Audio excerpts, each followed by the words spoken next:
Hermanos, Dios los bendiga a todos en el nombre del Señor Jesucristo. En las dos prédicas que han antecedido a esta, Sardis, aleluya, Dios nos ha salvado, hemos tratado el rastro escritural y hemos estudiado varios versículos en los cuales se sustenta la doctrina de la seguridad de salvación y la salvación por fe y no por obras. Con el subtítulo de Palabras tranquilizadoras, hemos ya apreciado varios bloques escriturales que hablan de la seguridad de salvación. Por ejemplo, 1 de Juan, capítulo 4, versículo 18, Juan 6:40, 2 de Timoteo, capítulo 1, versículo 12, Romanos, capítulo 8, del 37 al 39, etcétera, etcétera, etcétera. Y dijimos que estos solo eran botones, pues en las escrituras están regadas más de 150 pasajes bíblicos que hablan sobre este tema, de la seguridad de salvación. En la segunda parte, analizamos Apocalipsis capítulo 3, versículo 4, y fundamentamos que unas pocas personas, que ahí dice, implicaba un remanente con buena relación con el Señor, que no solo sabían el método cotidiano para presentar vestimentas inmaculadas, sino que lo sabían poner en obra. También hemos dicho ya que las vestimentas blancas implican una santidad otorgada por el Altísimo y renovada por Él cuando con sinceridad de corazón el creyente confiesa sus pecados. Y que todo creyente en Cristo Jesús, por sus buenas obras, adquiere una dignidad relativa, pero que la dignidad que le va a permitir entrar a la casa celestial después de su muerte va a ser la dignidad total, ¿ya? Que es la referida por haber recibido a Cristo como su Señor y Salvador.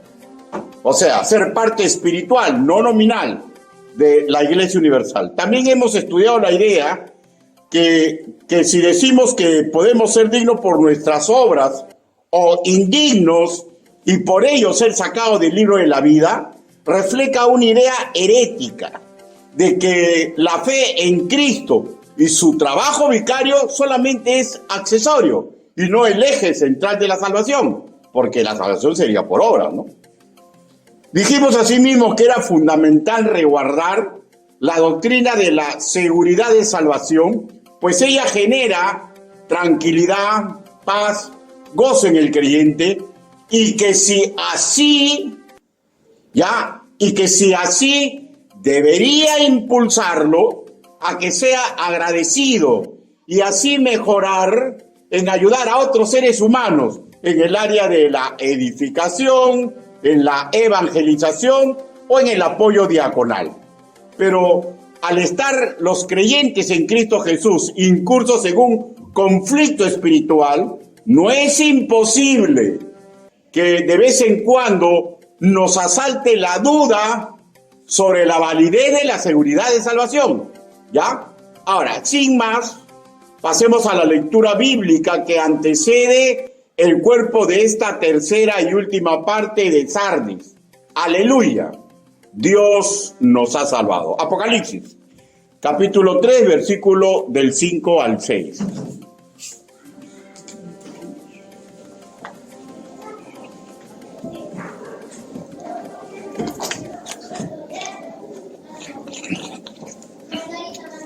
Apocalipsis, capítulo 3, versículo del 5 al 6. Los que no están delicados de salud, por favor, se ponen de pie. Pero si ya lo encontró, ¿ya?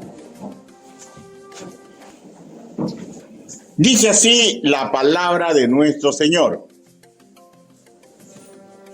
Apocalipsis 3:5. El que venciere será vestido de vestiduras blancas, y no borraré su nombre del libro de la vida, y confesaré su nombre delante de mi Padre y delante de sus ángeles. Palabra de nuestro Señor. Inclinen su rostro, vamos a orar. Bendito Padre Celestial, le damos gracias, Señor, que mediante el estudio de su palabra podemos, Señor, escudriñar sus misterio, Señor. Gracias, Señor bendito, porque usted, la sabiduría que le ha negado a los sabios y reputados del mundo, nos la ha entregado a nosotros, sus hijitos, Señor, que generalmente somos despreciados por el mundo y sus principales. Gracias, Padre Santo. Así le pedimos, así le suplicamos, Señor, que alumbre nuestro entendimiento el día de hoy. En el nombre del Señor Jesucristo pedimos así. Amén. Por favor, tomen asiento.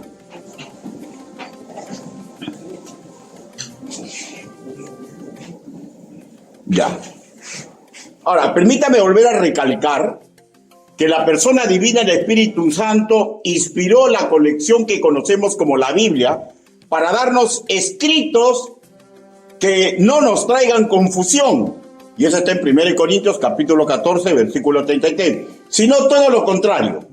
Todo y cada una de sus partes son caudal de luz y entendimiento. Incluso al más simple entre nosotros. Y eso está en Salmos capítulo 119, versículo 130. Oigamos, hermanos míos, lo que el Señor desea que entendamos a plenitud. Un comentarista, que no logré averiguar el nombre, declaró que el enfoque de Apocalipsis capítulo 3, versículo 5 es el exaltar una garantía. Así que no debemos pensar que los nombres están siendo constantemente borrados y reescritos del libro de la vida. Algo así, sigue su comentario, algo así como que digamos que Jesús está sentado con un borrador para trabajar a diario en este libro. Cierro su comentario. Un poco picante su aseveración, o sea, con sorna, ¿no? Porque, bueno, son diferentes formas de llevar el Evangelio. A partir de ahora vamos a dividir el cuerpo de esta prédica en 3 puntos para una mejor explicación. Punto número 1. Dilemas que nacen del sentir del creyente. Dilemas que nacen del sentir del creyente. ¿Ya? Romanos capítulo 12, versículo 1.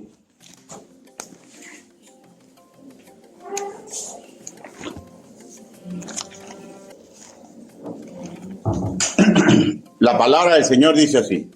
Así que, hermanos, os ruego por las misericordias de Dios que presentéis vuestros cuerpos en sacrificio vivo, santo, agradable a Dios, y ojo con lo que dice aquí, que es vuestro culto racional.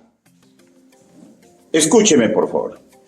Cuando en la Biblia vemos la expresión por tanto, o como hemos leído en nuestra Reina Valera 1960, así que, ya, estamos por iniciar una conclusión o una consecuencia lógica de un tema que con anterioridad se ha ido tratando. Y este tema está en el versículo del 33 al 36 del capítulo 11, que antecede, que habla del maravilloso plan de Dios, que deriva de 3 troncos centrales. El primero, del versículo 1 al 10, que el Señor no ha desechado a la congregación de Israel y que entre los naturales de sangre de Israel, Él siempre ha apartado un remanente de gracia, la palabra gracia. Segundo, que viene del versículo 11 al 24, que el tropiezo de Israel nos abrió la predicación para que nosotros los gentiles podamos tener salvación en Cristo Jesús, que salva por gracia. Por tanto, escúchenme ya, no es sabio jactarnos despreciando a Israel, que porque al final el Señor hará un pueblo injertado, gentiles y judíos, en la raíz que es Cristo. Y el tercer bloque, del 25 al 36, nos habla de la restauración final de Israel, lo irrevocable de los dones y llamamiento, lo inescrutable de los juicios divinos y la gloria imperecedera de Yahvé. Por lo cual el así que, con que inicia Romanos capítulo 12, versículo 1, implica que a mérito de lo que se ha enseñado con anterioridad, ¿ya?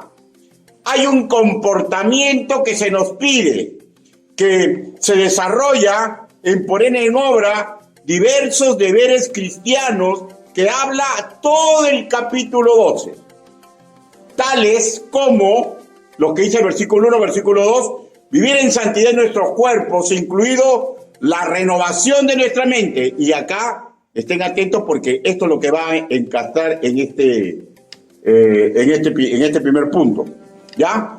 Claro, y hay más tópicos del comportamiento, pero no lo vamos a tocar porque no tienen nada que ver con este tema, ¿no es cierto? Ahora, esos tópicos están del versículo 3 al 14 y el otro tópico de comportamiento, un bloque de comportamiento, del 15 al 20, que vuelvo a repetir, no lo voy a nombrar para no salirnos del tema, ¿ya? Ahora, pues la conexión con este subtítulo, dilemas que nacen del sentir del creyente, guarda relación con lo que se pide en el versículo primero. La clave es que aprendamos a vivir en un culto racional. Este culto racional en sí abarca todas y cada una de las actividades y doctrinas que vivimos los creyentes, ¿ya? Pero solo nos vamos a centrar, repito, a mérito de la enseñanza general, que es en la salvación por gracia y su derivado, seguridad de salvación, en lo irrevocable del decreto divino en este asunto. Es un decreto irrevocable, ¿ya? Ahora, aplicando el tener culto racional en la renovación de nuestra mente con respecto del tema de seguridad de salvación, escúcheme, ¿ya? No podemos ilógicamente desconocer el dato que ya hemos introducido, que hay más de 150 pasajes bíblicos que hablan de lo veraz de esta doctrina. ¿Por qué? Porque es sumamente importante no perder la visión total de las Escrituras, porque es sola Escritura.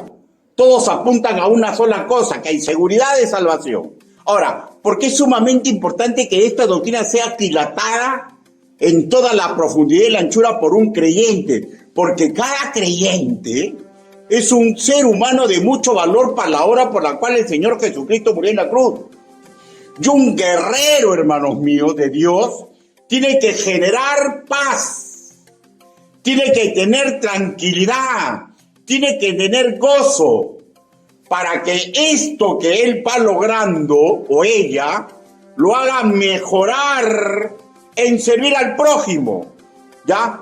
Y le voy a decir muy claramente, grandes hombres y mujeres de antaño que se han distinguido por servir al Señor, todos sabían que de la gracia para ser salvos y de la seguridad de cada una de las santas palabras para cualquier tema por tocar o por vivir.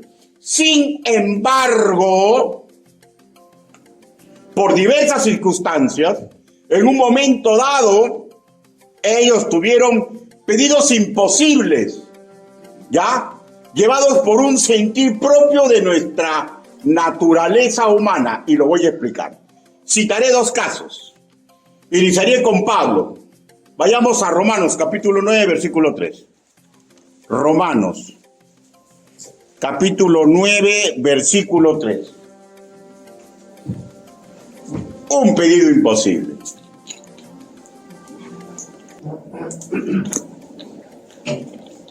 ¿Lo tenemos? Ya. Entonces paso a leer. Dice Pablo, porque desearía yo mismo ser anatema, o sea, perder su salvación, ¿ya? Porque desearía yo mismo ser anatema, separado de Cristo, por amor a mis hermanos, los que son mis parientes, según la carne. Aquí lo que estamos leyendo, hermanos míos, escuchen, ya no le escuchen. Aquí lo que estamos leyendo es un deseo que nace del corazón misericordioso de Pablo. O sea, él está manifestando que si por él fuera, sería capaz de cambiar su salvación para que otros judíos se salven. Y esto, hermanos míos, es un imposible, sin importar el buen sentimiento de Pablo, sin importar que su declaración sea sincera, pues la salvación, como el nacimiento físico, es un decreto irreversible. ¿ya? Y es personal, no es transferible. Dios no va a cambiar esto. Todos aquellos que hayan confiado en la fe de Jesucristo son salvos por intermedio de Él. No es que Pablo desconocía esto, sino que estamos simplemente apreciando una expresión de su sentir. Estamos ante un dilema expresivo que nace de un corazón bondadoso y misericordioso que pide un imposible. Ahora, veamos el caso de Moisés. Cuando Moisés baja del monte Sinaí y ve que el pueblo estaba adorando un becerro de oro, Éxodo capítulo 32, versículos del 15 a 24, no solo quebró las tablas de la ley, no solo convocó a los fieles y pasó por espada a los infieles, no solo le llamó fuertemente la atención de Aarón, sino que le oró al Señor pidiéndole otra vez un imposible. Busque Éxodo capítulo 32.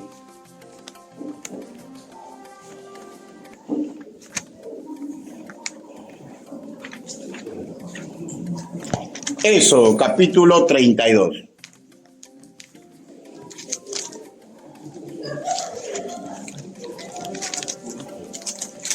¿Lo tenemos, hermanos?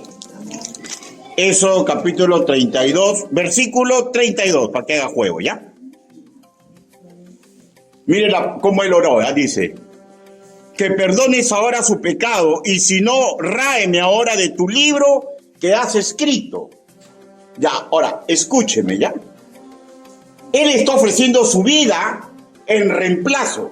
Si fuera el caso que Yahvé ya tiene un decreto punitivo, porque acuérdense que Dios, cuando hace un decreto, lo cumple cuando Él cree. Cuando Él cree, lo va a cumplir. Entonces Él se quiere curar en salud y sube al monte a volver a orar, ¿ya? Y le ofrece su reemplazo. Pero nosotros sabemos que Dios no cambia una vida por otra. Él no es así. No es que Moisés desconocía este hecho. Estamos otra vez simplemente viendo un hombre que expresa su sentir. Estamos nuevamente ante un dilema expresivo que nace del corazón bondadoso de Moisés, que ama a su pueblo, pero igual está pidiendo un imposible. Tanto Moisés como Pablo tenían una mente renovada y tenían un culto racional. Por tanto, ambos se guiaban por las verdades reveladas, pero en lo que hemos leído de ambos son, escúchenme ya, son manifestaciones de emoción. Ambos pedían lo imposible. De parecido modo, hay creyentes, por ejemplo, que la están pasando muy mal por un pecado terrible que han cometido, que está carcomiendo su corazón, ¿no? Que se tienen pena. Y hay otros que ven a personas que aman mucho, pero que van de tumbo en tumbo y parece que no van a parar, porque están yéndose a un mar de necedad y les nace la duda, ¿se perderá la salvación? Son razonamientos en base a emociones, ¿ya? Y también hay creyentes que simplemente razonando, Apocalipsis capítulo 3, versículo 5 en su segunda parte, bajo la regla de inferencia lógica proporcional, se inquietan o dudan de la seguridad de salvación. Explico. Si dice que no borrará del libro de la vida, infiero que sí se puede borrar. Esto es lógica proporcional. ¿Ya? Hay muchos que han estudiado lógica y otros sin estudiar, su mente es lógica. En el primer caso, por sentimientos, Pablo se expresa como un imposible cambiar la salvación de su alma por la de los integrantes de su pueblo. En el segundo caso, por sentimientos, Moisés se expresa también con otro imposible, cambiar su vida física por la integrante de alguno de su pueblo. Y sabemos que no podemos cambiar la vida física nuestra por la de otro, ¿no? Y ustedes saben imposible, ¿o no? A veces cuando un ser muy amado está enfermo, usted ha dicho, Señor, llévame a mí y déjalo a él. ¿Alguna vez te ha ocurrido? Hay personas que sí les ha ocurrido. Pero eso es pedir un imposible. Porque Dios no canjea una vida con otra. Porque cada vida tiene un plan perfecto según Dios. ¿No es cierto? Ahora, en el cuarto, en el tercero, cuarto y quinto, ¿ya? En el tercero, cuarto y quinto, clasifica en Primera de Juan, capítulo 3, versículo 20. Búsquelo, por favor. Primera de Juan.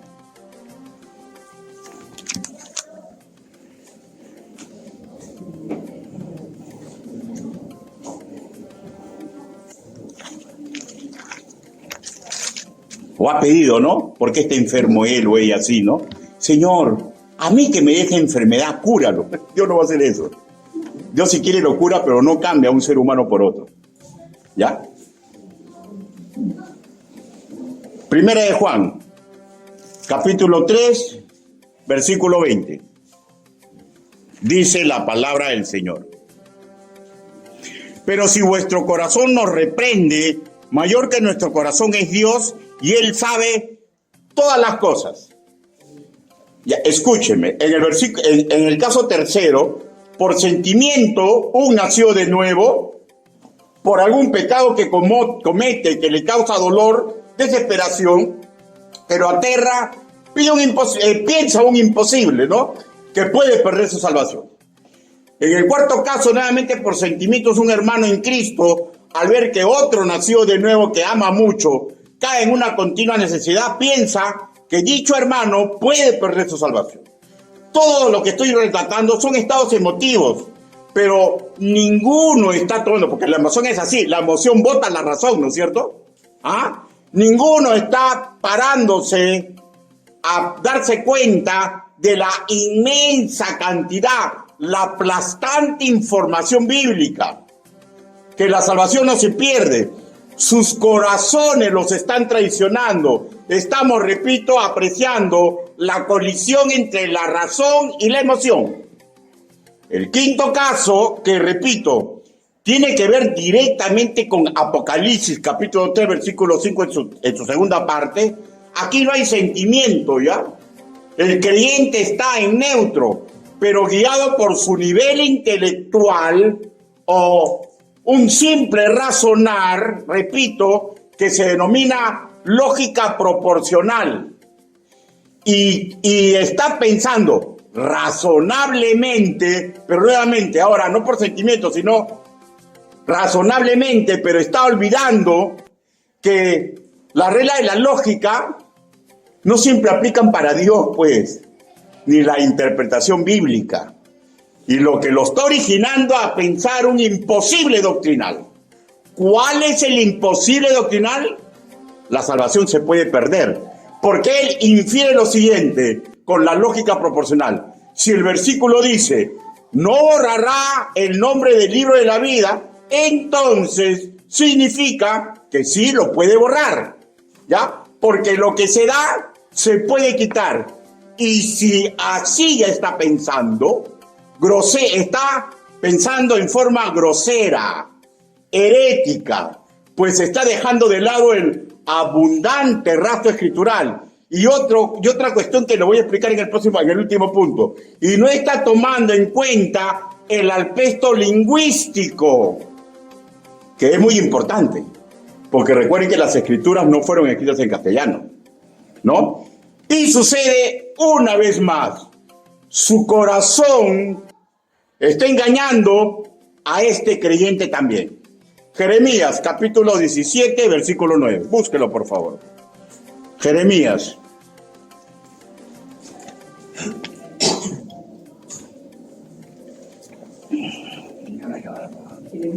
Capítulo 17, versículo 9.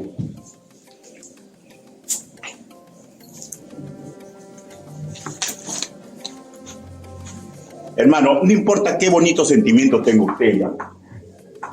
Escúcheme, no importa qué inteligente sea usted ya. La verdad es la que leemos acá. Y dice así, Jeremías capítulo 17, versículo 9. engañoso es el corazón, más que todas las cosas, y perverso. ¿Quién lo conocerá?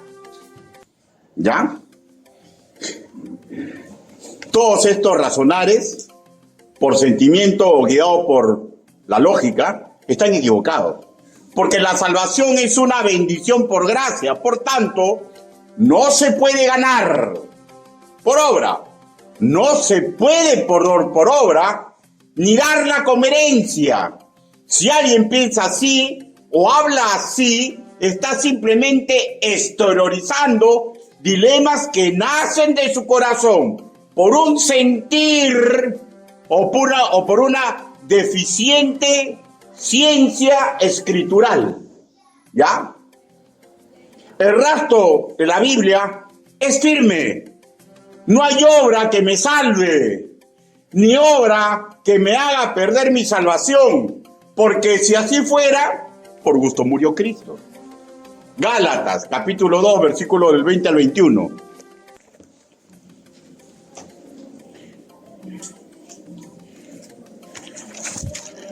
Gálatas.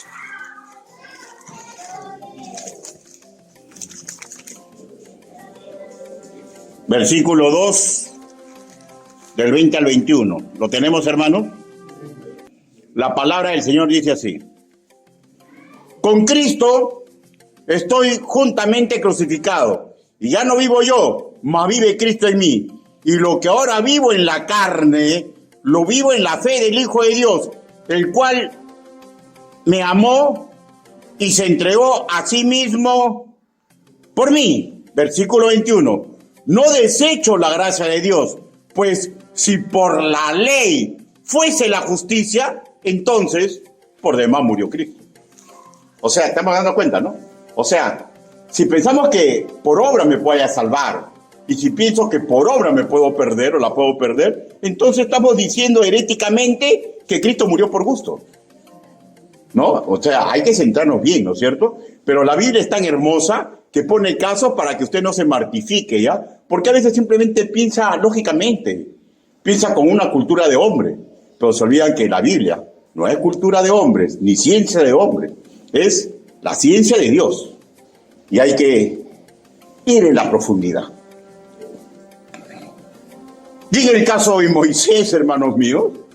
No se puede canjear una vida por otra, pues así no funciona Dios. Pero usted a veces ha pedido eso, yo creo que sí. ¿Alguna vez ha pedido? Ay, está tan enfermo, Señor, dame a mí su enfermedad, pero yo quiero que ella o él se cure. ¿Ha pedido? Yo sé que sí. Pero usted sabe que es imposible. Pero es su tierno corazón. Bueno, llegamos así al segundo punto. ¿Qué es el libro de la vida? ¿Qué es el libro de la vida? También llamado el libro de la vida del Cordero. Apocalipsis capítulo 13, versículo 8 y Apocalipsis capítulo 21, versículo 27. En el cual, hermanos míos, no busque, es referencia nomás, en el cual está registrado todos aquellos que han sido salvados por el sacrificio vicario de Jesús en la cruz. Ahora sí, busque Apocalipsis capítulo 13, versículo 8. Apocalipsis capítulo 13, versículo 8.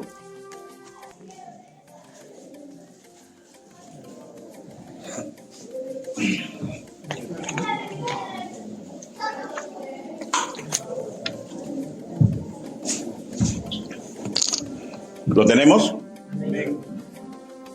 Dice, y la adoraron todos los moradores de la tierra, cuyos nombres no estaban escritos en el libro de la vida del Cordero, que fue inmolado desde el principio del mundo. Ya no lea, escúchelo, ahora una explicación panorámica, ¿ya? Aquí se está describiendo a quienes, en la época de la tribulación, otros dicen que solamente es un recuerdo de la época del Imperio Romano, bueno, que van a adorar a la bestia, y por tanto no son de Cristo. Pero la segunda parte nos dice una situación sumamente interesante, ¿no? Que estos adoradores de la bestia no están escritos en el libro de la vida. ¿Hasta ahí estamos bien? Pero termina así: del Cordero que fue inmolado desde el principio del mundo. Pero acá ya hay una contradicción por nuestra lógica, ¿no? ¿Por qué? ¿Cuál es nuestra lógica? Porque nosotros razonamos con mentalidad humana que Jesús fue inmolado en el año 33 de la era cristiana. ¿Cómo pues dice que fue inmolado en el principio del mundo? ¿Ah? Entonces, ¿por qué dice que fue inmolado desde el principio del mundo? Respondo, estamos hablando de la omnisciencia de Dios. Lo que el ser humano necesita vivirlo, Dios lo sabe antes que ocurra desde la eternidad, pues Él está sobre el tiempo. Él desde siempre supo que las cosas van a suceder.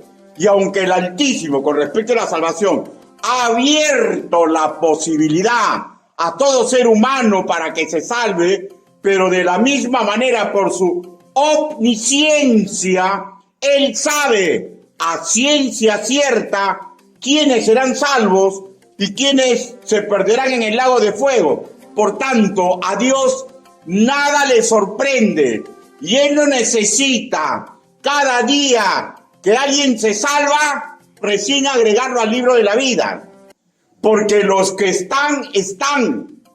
Y en el derrotero perfecto de un ser perfecto, repito, nada le da sorpresa. Así que en su omnisciencia, nadie se agrega, ni nadie se borra del libro de la vida del Cordero.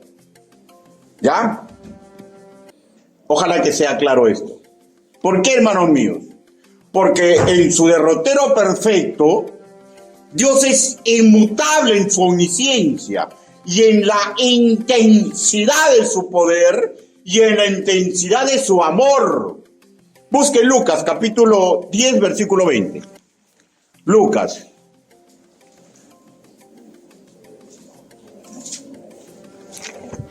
Capítulo 10, versículo 20.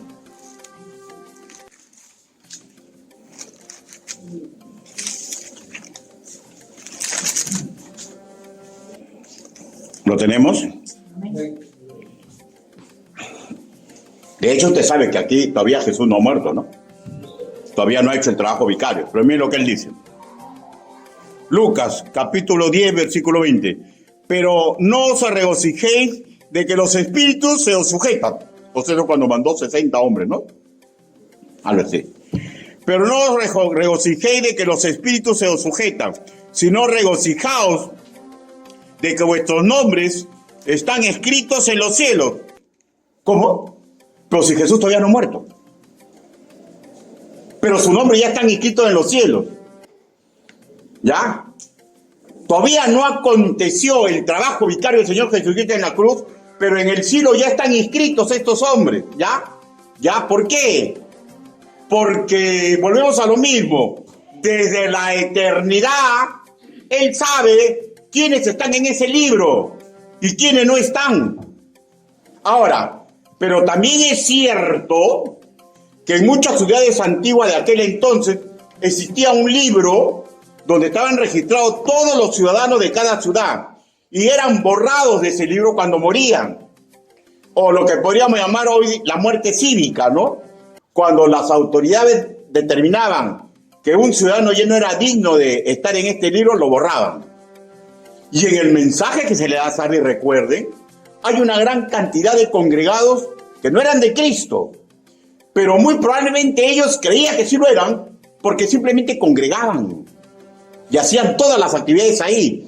Y si así, con este mensaje, se les está pidiendo un arrepentimiento genuino a los incrédulos que están en Sardis, porque ellos conocen la cultura de los libros y se supone que el mensaje es para todos, pero hay un grupo que Dios les está diciendo que recuperen las cosas que están por morir. O sea, este grupo va a comenzar a identificar y va a comenzar a predicar para que los que se sientan en la congregación de Sardis, que se dan cuenta que no son salvos, escuchen el mensaje, los van a traspasar con la palabra del Señor para darles oportunidad, no solamente de actividad de cosas, sino que reciban a Cristo como su Señor y Salvador. ¿Ya? Para que recapaciten. que mientras escuchen el Evangelio, hay posibilidad de que el corazón más duro cambie y se ponga tierno para la gloria y la honra de Dios. Llegamos así al tercer punto. ¿Qué significa no borraré su nombre del libro de la vida? Al aspecto lingüístico, ¿no es cierto? Pero primero testimonio de grandes estudiosos de la Biblia. El pastor bautista Hill, que dicen que Spurgeon lo veía como un referente suyo. O sea, imagínense cómo era Hill, ¿no? Que está en la presencia del Señor en el año 1771. Él comentó, y no voy a borrar su nombre del libro de la vida. Él comentó así, claro, entendiendo él de la elección de las personas que Dios hace para la vida eterna, ¿no? Ya, y él está afirmando, hermanos míos, lo siguiente. Esta lista está en un libro y muestra el conocimiento exacto que Dios tiene de sus elegidos, el valor que tiene para ellos, el recuerdo que Dios tiene de ellos, su amor que tiene por ellos, el cuidado eterno por ellos, y que esta elección es segura y cierta para aquellos cuyos nombres están escritos. Nunca se eliminarán, siempre permanecerá el número de los elegidos de Dios, y nunca se puede reprobar, y nunca perecerán, debido a la naturaleza y al amor de Dios, a la firmeza de sus propósitos, a la omnisciencia de su brazo, a la muerte y la intercesión de Cristo por ellos, a su unión por Él, y al estar en Él. Es imposible que sean seducidos por falsos maestros, y la seguridad de estas personas es por la gracia y por la gloria de Cristo, una vida espiritual eterna donde está su nombre. Fin de su comentario. Algo así como el cántico que tuvimos, ¿no? Me maravilló ese cántico, que sale un mundo, no me acuerdo ahorita cómo se llama, pero algo así, ¿no? Habla todas las bondades de Cristo por nosotros.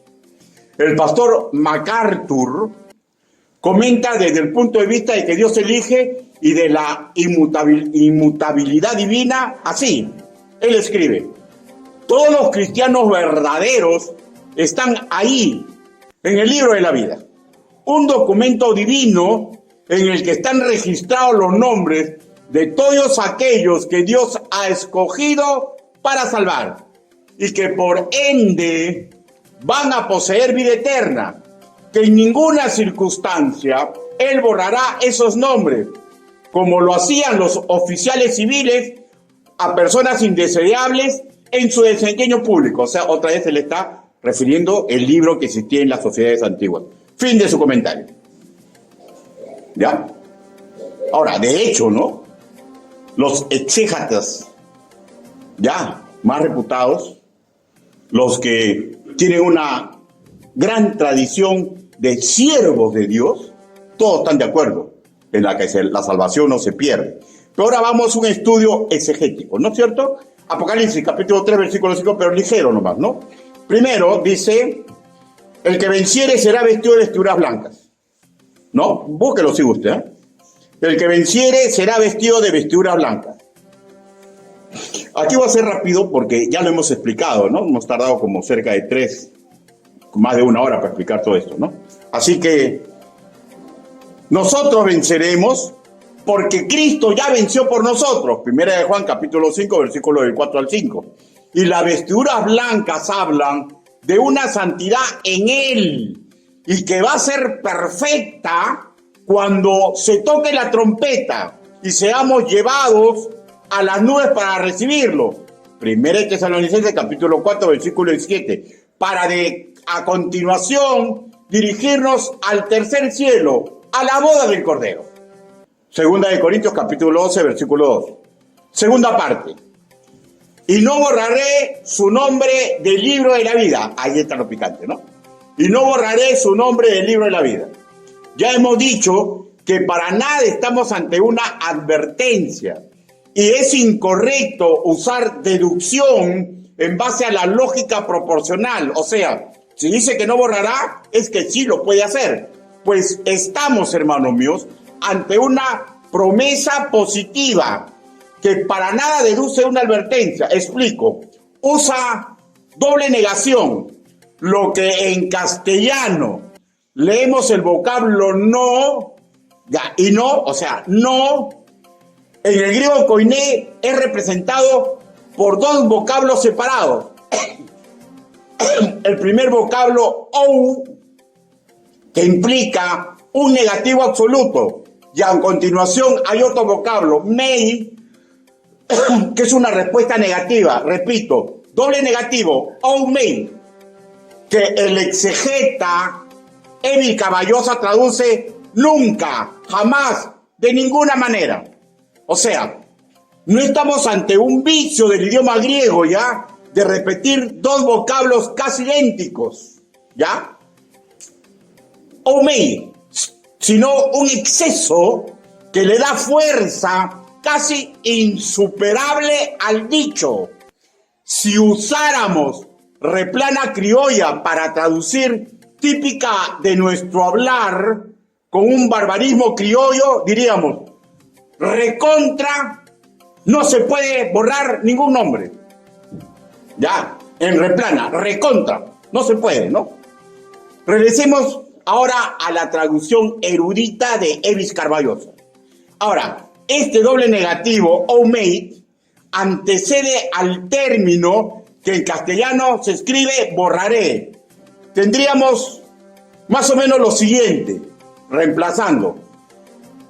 El que venciere será vestido de vestiduras blancas y nunca, jamás, de ninguna manera, borraré su nombre de la vida. ¿Ya? Ahora, estamos ante un doble negativo, ¿no? Pero lo que leemos en castellano, borraré, es el griego koiné, esaleifo, una palabra griega compuesta que implica lo siguiente. Escúcheme, ¿ya? Esta palabra, esaleifo, implica lo siguiente. Desde su origen, desde el tiempo que procedió esta acción, o sea, desde que Dios lo declaró, y por la causa que lo hizo, ¿ya? ¿Cuál fue la causa? La gloria de su Hijo y la salvación de nosotros. Y por la causa que se hizo, por todas estas abundantes razones, es imposible anular, es imposible borrar ese nombre del libro de la vida del Cordero Celestial. O sea, en sí tenemos ya tres negaciones juntas. Por algo que no se puede hacer. Un aparente exceso que nos habla de la imposibilidad de que decline el decreto divino de salvación. ¿Y saben por qué, hermanos míos? Otra razón importante, porque para que ocurra la salvación de cada uno de los que está escrito en el libro de la vida, la sangre del Señor Jesucristo tuvo que ser vertida en la cruz. Y esa salvación no es por obra humana, porque la obra que dice el Señor, que las obras son basofias. Perdone, no, lo dice la Biblia. Pero la obra vicaria del Señor Jesucristo es magnífica, es excelta, y es una herejía pensar, ¿ya?, y cimentarse, pese a las abundantes razones bíblicas, de que la salvación se puede perder. Por tanto, si ya nació de nuevo, ¿qué es lo que resulta imposible que ocurra con un nacido de nuevo? Respondo, que su nombre, su identidad en Cristo, sea borrado de la memoria del Altísimo. Este libro, no sabemos si es algo físico, espiritual, pero físico, o no sabemos que es simplemente la memoria de Dios, ¿ya? Pero Él tiene presente que esa vida eterna costó la sangre preciosa de Jesús en la cruz del Calvario, y las consecuencias de este magnífico sacrificio del Hijo de Dios ha ofrecido salvación a todos aquellos que se humillaron. Y lo que Dios dio es perfecto, porque todo don de lo alto es perfecto, porque procede del Padre de las luces. Esta profundidad de conocimiento que el Altísimo revela a los hijitos debe llevarnos a tranquilidad, a paz, a gozo, y debería impulsarnos a ser agradecidos con el Altísimo. Y si así, mejorar en ayudar al prójimo, edificándolo, evangelizándolo, la mano a los riñones, pues, o en apoyo diaconal, de acuerdo al caso que amerite. Solamente un corazón agradecido, ¿ya? Como dice el mundo, pierde tiempo ayudando a los demás. ¿Así no le dice? Pues cómo pierden el tiempo. Anda a trabajar, ¿qué estás ahí por esos ayudando? Es que hablan pues como lo que son, pues, ¿no? Célebres que no arañan ni un poquito la sabiduría de Dios. Y usted lo sabe. Y si usted es de Cristo, su corazón es renovado. Solamente necesita actitud. Si es que nos falta, porque todos necesitamos actitud, a todos nos falta un poquito más, ¿no? A todos nos falta un poquito más. Tercero, confesaré su nombre delante de mi Padre y delante de sus ángeles. Así termina el verso, ¿no? Habla de otro imposible. Jesús, hermanos míos, es incapaz de negarnos el día final, ¿ya? Como no nos diga cada día cuando el acusador va y le dice, ¿has visto lo que ha hecho Ricardo? ¿Cómo ha tratado mal a fulanito de tal? ¿Has visto lo que ha hecho Ricardo? Y tenemos abogado, ¿no? ¿Y qué le dirá? No, padre, yo morí por Ricardo. Y se cancela la acusación. Nunca nos va a negar. ¡Ay, Dios de mi corazón! ¿Nos va a negar en el día final? Imposible. ¿Por qué? Porque el favor y protección divina nunca nos va a abandonar. Porque fue su promesa, ¿no? Vayan, prediquen, bauticen, cimenten. Y recuerden, he aquí, yo estoy con ustedes hasta el final del mundo. Es que no creemos esta promesa. Es que la verdad es maravillosa de Dios. Debemos comprenderlas, por qué las pone, por qué quiere que las comprendamos. Porque quiere un pueblo guerrero, que deje un poquitito de lado sus problemas y se junte para llevar el santo nombre de Cristo donde haya un alma que necesite de nosotros. Abogado tenemos en el cielo. Y punto. Conclusiones. Primero, no dejemos que un sentir que sale de nuestro corazón nos engañe, nos sofoque. No neguemos, hermanos míos, el abundante rastro escritural que nos dice que la salvación del alma no se puede perder. Segundo, recordemos que el libro de la vida o el libro del Cordero no se está llenando ni borrando cada vez que alguien se salva, ni cada vez que alguien peca, porque lo ha confeccionado Dios desde la eternidad y su memoria es inmutable en ese decreto. Tercero, que la construcción gramatical y exegética de Apocalipsis capítulo 5 versículo 3, en la plática hablamos de un triple imposible. ¿Cuál es el imposible? Que se borren los nombres ahí escritos y que la seguridad de salvación, hermanos míos, recuerden, tiene razón en la gracia, el poder y el amor divino. ¡Aleluya! El Eterno nos ha salvado. A Él sea la gloria y majestad. Y alabémoslo por siempre. Inclinen su rostro. Vamos ahora.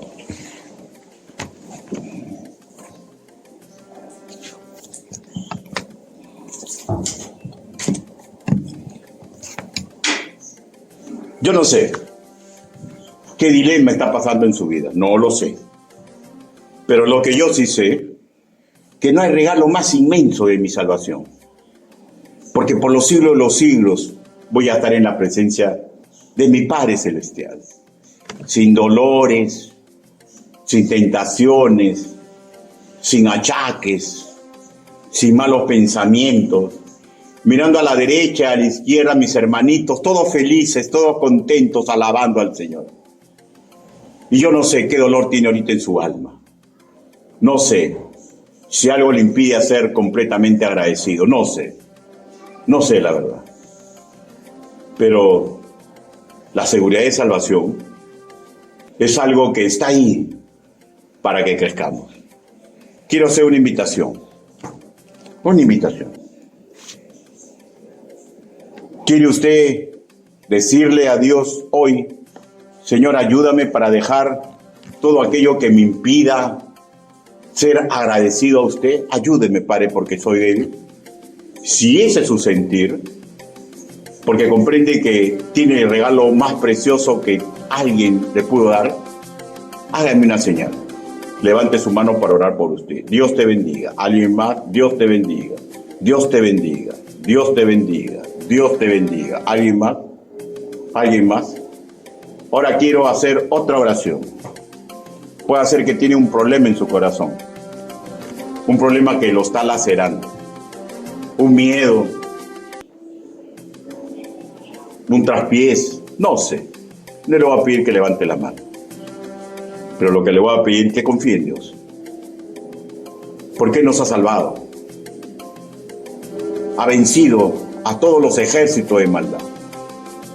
Y todo lo que usted está pasando, si es algo que no cuadra en su vida, yo le aseguro, bajo el poder de la palabra del Señor, usted es un guerrero y una guerrera.